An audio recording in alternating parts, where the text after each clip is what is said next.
오늘이 예수님이 새벽에 이제 십자가 못 박히는 사건들이 9시부터 일어나는데, 그러니까 새벽에 겟세마네 동산에서 기도하시다가 거기서 이제 군병들에게 체포당하셔서 빌라도 법정에서 불법 재판을 받게 되죠. 원래 재판은 사내들은 공회원 70명이 다 모인 상태에서 재판을 하게 되어 있는데, 그것도 없이 몇몇 사람들이 일시에 불법 재판을 하는데 거짓 증인들을 세워서 이미 죄를 만들어 놓고 예수님을 신문하는 기가 막힌 일들이 일어납니다. 그리고 아침 가까이 되어서 그 새벽녘이겠죠. 그때 또 빌라도에게도 해서 빌라도 법정에 세우고 이런 일이 벌어집니다. 그리고 오전 9시에 결국은 이제 십자가에 못 박히게 되는데, 오늘 우리가 주목할 부분은 십자가 위에서 외친 말씀입니다. 거기 보면 엘리 엘리 라마 사박다니 이렇게 말합니다. 이것을 번역하면 하나님 하나님 어찌하여 나를 버리시나이까 이렇게 표현되었습니다. 이 엘리 엘리라는 말이 그 당시에 쓰는 국어로 쓰는 히브리어나 문자로 쓰는 히브리어나 또 그들이 일반 공용어로 쓰는 공통어로 쓰는 헬라어 이게 아니고 아람어였습니다. 아람어는 생활 언어였어요. 그들이 생활로 쓸 때 아람어가 나오는데, 신약 성경에 아람어가 몇 개가 나오죠.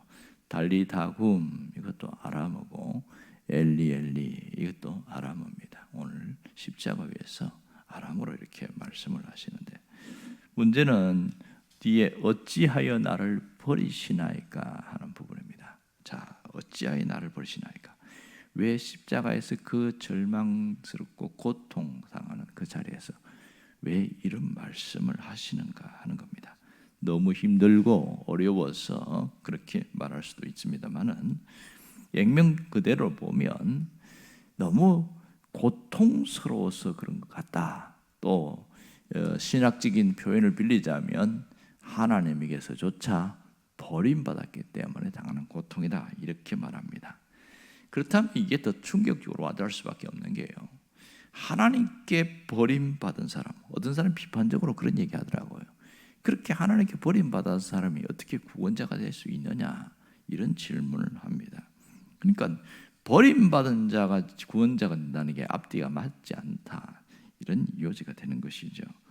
여러분, 자, 예수님이 철저하게 버림을 받으신 것이 사실입니다. 성경을 보면 예수님이 버림받은 사건들이 모아보니까 대략 6번 됩니다. 제일 먼저는 바로 종교 체제로부터 버림받습니다. 대제사장과 오늘 여기 나오는 공회 앞에서 사형 선고를 받죠. 불법 재판이지만. 두 번째는 로마 제국 세상 권력으로부터 버림을 받습니다. 법의 보호를 받아야 되는데 오히려 법에 의해서 정죄를 받게 되어집니다. 빌라도가 사형 선고를 내렸죠. 세 번째는 가장 가까이 절대로 버리면 안 되는 제자들로부터 버림을 받습니다. 예수님은 버림받는데 철저하게 다 떠나버렸습니다. 마지막에 요한 한 명이 십자가 못 박힌 그 자리에 머물고 있을 뿐이지요. 그리고 네 번째는 이스라엘 동족으로부터 철저하게 버림받습니다. 그러니까 가기를 따르고 환영했던 사람들 얼마나 많습니까? 예수님 공생의 사역에서 병 고치는 자도 많았고, 기적을 보고 기적을 행했을 때 현장에 있었던 사람도 있었고, 그 중에 오병이어의 기적 뭐 이런 것들 다 봤는데, 마지막에 이들이 예수님 예루살렘에 입성할 때에 호산나 다윗의 자손을 환호했잖아요. 불과 한 5일 만에 그들이 돌변해서 예수님을 향하여 온갖 욕설과 폭언을 퍼부으면서 그들을 버렸습니다. 다섯 번째는 가족들로부터 버림을 당했습니다. 육신의 아버지였던 요셉 일찍 떠난 관계로 예수님이 육신으로 보면 장남이잖아요.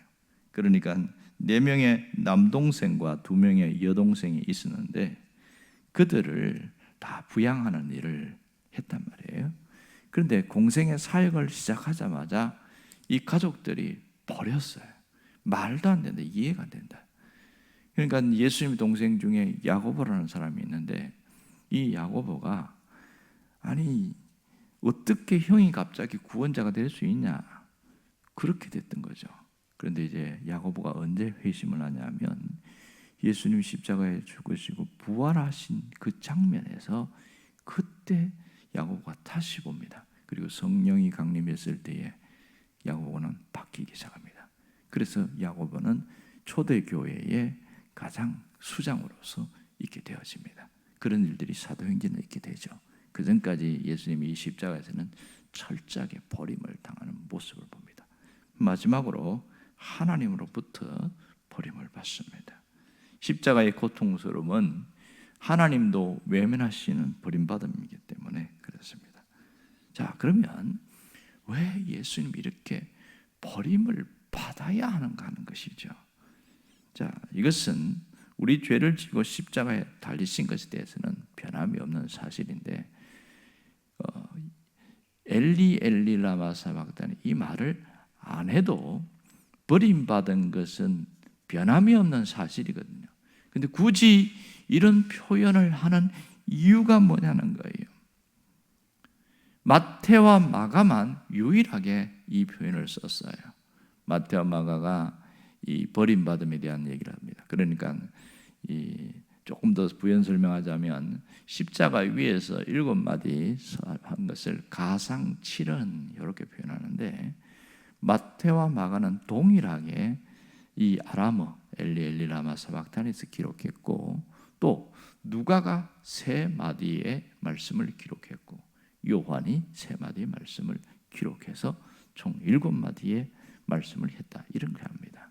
그러니까 오늘은 우리가 마태복음과 동일한 부분인 마가복음에 나오는 이 아람어의 표현을 보는데 버림받은 그 표현이 굳이 나타나는 건 딱 한 가지입니다. 한 가지죠. 그것은 자신이 버림받아야 우리에게 살 길이 열리기 때문에 그렇습니다. 그래서 내가 철저하게 이렇게 버림받았다는 것을 드러내는 이유는 우리를 살리기 위함이라는 사실이죠. 가장 먼저 우리의 죄 문제는 주님 스스로도 버림을 당하기 위해서 육신을 버려야 했습니다. 하나님께도 철저하게 외면을 당해야만이 지옥의 권세로부터 스스로 뛰어넘을 수 있게 되어지기 때문에 가능한 일이었죠. 이 스스로 버렸기 때문에 죄가 사단이 이 우리를 더 이상 지옥의 문을 열어서 위협하지 못하게 하는 것이고요. 또 하나는 이 구속사적인 부분인데 예언의 성취입니다. 예언의 성취. 엘리 엘리 라마 사박다니 이 표현의 이 구약의 예언은 시편 22편에 나오는 말씀입니다. 시편 22편에 보면 제일 첫머리에 보면 다윗의 시편인데 내 하나님이여 내 하나님이여 어찌하여 나를 버리셨나이까 이러면서 시작되는 이게 시편 22편입니다. 그래서 메시아의 고난에 대한 시다 이렇게 표현하는데요. 자, 그러면 예수님이 단순히 그 예언의 성취로만 그냥 그 말씀을 인용하는 것인가? 그 이상의 의미가 있습니다. 이 시편 22편에 보면 고난에 대한 탄식과 함께 이 구원의 기대를 담은 그런 내용들이 담겨 있습니다. 그래서 결국 이 구원이 하나님 나라의 완성으로 되어지는 것이 시편 22편의 끝머리에 나와 있습니다. 오늘 시편 22편을 통해서 보면 주님이 그 내용을 충분히 담고 있었는데 그 십자가 위에서 그 말을 다 표현할 수가 없었던 것이죠. 결국은 이 고난의 내용에서 어디에서로 가냐면 끝은 하나님 나라의 완성으로 결정되어집니다. 주님은 이것을 생각하고 이 말씀을 하신 것으로 보입니다. 예수님이 운명하는 그 순간 바로 하나님 나라의 절정을 바라보셨고 또 하나님 나라가 보여지는 것을 이미 예언하고 있었던 것이죠. 그러니까 이 교회가 이 고난을 통해서 세워질 것을 보고 있었던 것이죠. 결국은 예수님이 운명하는 순간 그 생명의 불꽃은 하나님 나라의 성취와 완성 안에서 마지막까지 다 들어갔음을 알 수 있습니다. 그러니 이것은 단순한 절망이나 원망이 아니라 믿음의 고백이라는 사실을 알 수 있습니다. 예수님은 지금 온 마음으로 하나님과 하나님 나라를 바라보면서 온전히 자신의 신앙을 고백하고 있는 겁니다. 자, 이런 일이 되기 위해서는 먼저 버림받음의 고통이 있어야 가능한 일인 것이죠. 이것은 하나님에게도 큰 아픔의 사건이었으면 우리는 알 수 있습니다. 자, 여기서 우리는 이 고난 중간의 절정의 이 고통스러운 주님 보면서 우리가 그러면 어떻게 살 것인가를 고민해야 합니다. 우리는 예수님을 따르는 자들이면 분명합니다. 월요일부터 예수님을 따르는 길에 대한 주제로 여러 가지 말씀을 함께 나눴는데요. 예수님을 따르는 자들에게 오늘 우리에게 주신 것은 희망입니다. 주님은 철저한 버림을 받았지만 주님은 우리에게 희망, 소망을 주시다는 사실이죠. 예수님의 버림받음이 있기 때문에 우리는 더 이상 버림받을 필요가 없다는 사실이죠. 그러므로 주님이 버림받음이 있었기에 우리를 붙들고 계시다는 사실을 아는 사람은 절대로 무너지지 않는다는 겁니다. 오늘 희망이 얼마나 중요한지를 우리가 잘 알아야 합니다. 캘리포니아 어빈 대학에 있는데 거기에 루이스 고트샤크라는 교수가 있어요. 이분이 말기 암 환자를 대상으로 조사를 했더니 이런 결론을 내렸습니다. 희망을 품고 미래를 긍정적으로 보는 암 환자들은 쉽게 낫기도 하고 완치되는 경우도 보았다.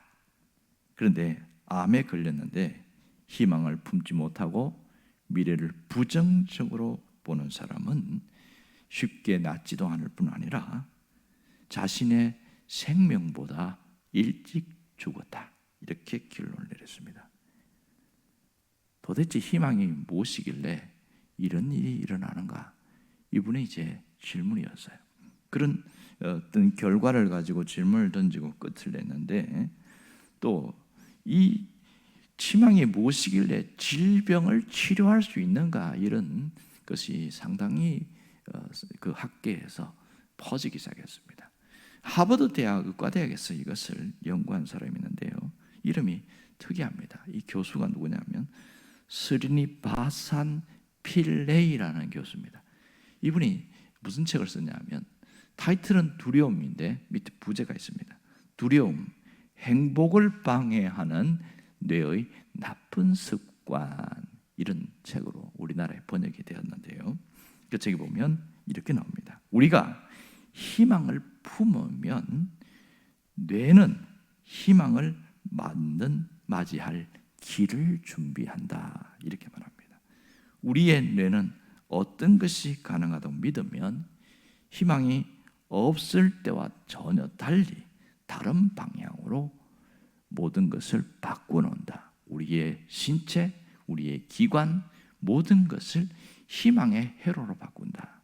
그러니까 이 루이스 고트샤크가 희망이 어떻게 질병을 치료할 수 있는가 질문을 던졌는데 여기 있는 하버드 대학의 필레이 교수가 핵심은 뇌에 있다는 것을 그것을 발표한 것이죠.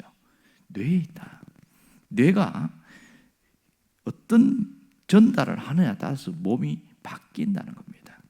마음에 끝이다, 절망이다 이렇게 결심하면 뇌가 그렇구나 하고 받아들이면서 모든 것을 반응을 하는데 다 세포를 죽여나간다는 거예요. 신경회로를 죽여나가고 모든 기관들을 싹 이렇게 서서히 죽어나가야 한다. 그래서 빨리 죽는다는 거예요. 반대로 이 상태가 안 좋지만 긍정회로로 바꿔놓기 시작하면 끊임없이 바꿔놓으면 내가 막 계속 움직이면서 끊임없이 전달한다는 거예요. 너 지금 상태 이렇게 있으면 안 돼, 살아야 돼 하면서 다 소화기관, 그 다음에 자율신경계, 호르몬계 모든 또 기관들을 전부 다 살아나는 방향으로 바꿔놓는다는 거예요. 이게 의학적인 어떤 실험에서 나온 결과입니다. 놀라운 것은 이렇게 뇌는 우리가 어떤 결심을 하느냐에 따라서 회로를 바꾸더라, 이런 얘기를 한 것이죠. 그러므로 우리가 희망을 갖고 있는 것은 단순히 그냥 잘 됐으면 좋겠다가 아니라 우리 삶을 결정하고 우리 신체를 바꾸는 엄청난 결과를 가져온다는 겁니다. 신앙적으로 봐도 마귀는 우리에게 절망을 안겨줍니다. 합리적인 이성으로 절망을 안겨줘요.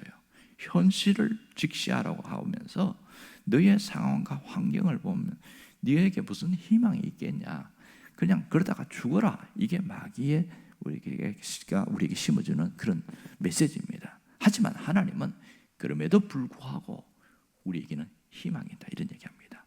왜냐하면 예수님은 철저하게 버림을 받았음에도 불구하고 무엇이 있었냐면 부활이 있었거든요. 이것은 마귀도 생각하지 못했던 뒤통수입니다. 예수님이 죽으면, 십자가에 죽게 만들면 끝날 것이라고 생각했는데 부활은 상상도 할 수 없는 겁니다. 그러니까 주님의 버림받음이 있었기 때문에 우리가 산다는 이유는 뭐냐면 그분이 있기 때문에 우리가 희망을 가질 수 있는 근거가 된다는 것을 말하고 있습니다. 이렇게 살아갈 때 이걸 우리가 복음이다 말합니다. 복음이 가슴속에 있는 사람은요, 놀라운 삶을 삽니다. 여러분, 환경이 나쁘다고 사람이 불행하게 살아가는 게 아니에요. 그 사람에게 복음이 있느냐, 이 살리는 복음, 희망의 복음이 있느냐, 이게 대단히 중요합니다. 언젠가 헬런 켈러가 살아있을 때 기자가 그런 질문을 했습니다. 당신은 불행하다고 생각하지 않습니까? 이렇게 삼중고를 고생하는데 그렇게 힘들지 않습니까? 그렇게 물었어요. 그랬더니 물론 힘들죠. 하지만 저는 불행하다고 생각하지 않습니다. 이렇게 이야기하면서 이 중요한 말 한마디를 합니다. 두 눈을 뜨고 아무것도 보지 못하는 사람이 많은데 주님께서 내 육신의 눈을 안 주셨지만 영혼의 눈을 뜨게 해주셔서 얼마나 행복하게 사는지 모른다, 이렇게 얘기한 거예요. 여러분, 놀랍지 않습니까? 환경이 문제가 아니었죠. 현실이 문제가 아니었습니다. 내 안에 무엇이 작동하느냐는 거예요. 우리의 뇌에 무엇을 심어 주었느냐는 겁니다. 여러분, 주님 안에는 아무리 절망스러운 상황이라도 언제나 소망이 있습니다. 예수님이 계시기 때문에 우리 삶에는 소망이 있는 것이지요. 그러므로 우리는 전인적인 회복을 꿈꿀 수 있어야 됩니다. 우리가 소망으로 살아간다면 딱 해야 할 일은 한 가지죠. 뭘 해야 되는 줄 아세요? 철저하게 주님을 따르는 겁니다. 철저하게 주님을 따르는 것이 뭐예요? 맡기는 거죠. 내가 할 수 없는 일에서 완전히 맡기는 거예요. 고민과 한숨만 짓지 말고 맡긴다는 겁니다. 맡겼으면 뭐 해야 돼요? 한숨 짓지 말아야 됩니다. 더 이상 걱정하지 말아야 되죠. 맡겼으면 철저하게 내가 주님 의지한다고 고백할 수 있어야 됩니다. 그리고 주님만 바라볼 수 있어야 돼요. 이것이 되어진다면 우리 삶은 놀라운 변화가 일어난다는 것을 잊지 않기를 원합니다. 주님은 이 고난 주간에 우리가 다시 한번 주님을 통하여 살아나는 역사, 회복되는 역사가 있기를 원하고 계시는 거죠. 이것이 2000년 전에 주님이 고난당하심으로써 우리에게 주시는 메시지입니다. 여러분, 내가 나를 일으키지 않으면 누구도 나를 일으킬 수 없다는 것을 알아야 합니다. 오늘 주님은 말씀을 통해서 끊임없이 일어나 말씀하고 있습니다. 여기서 머물지 말고 다시 주님을 바라보라는 거예요. 살아나신 주님을 바라보라는 거예요. 회복의 내 삶을 바라보라는 거예요. 주님이 우리를 살리실 것을 바라보라는 겁니다. 오늘도 말씀을 통해서 새롭게 회복되기를 간절히 바랍니다. 기도하겠습니다.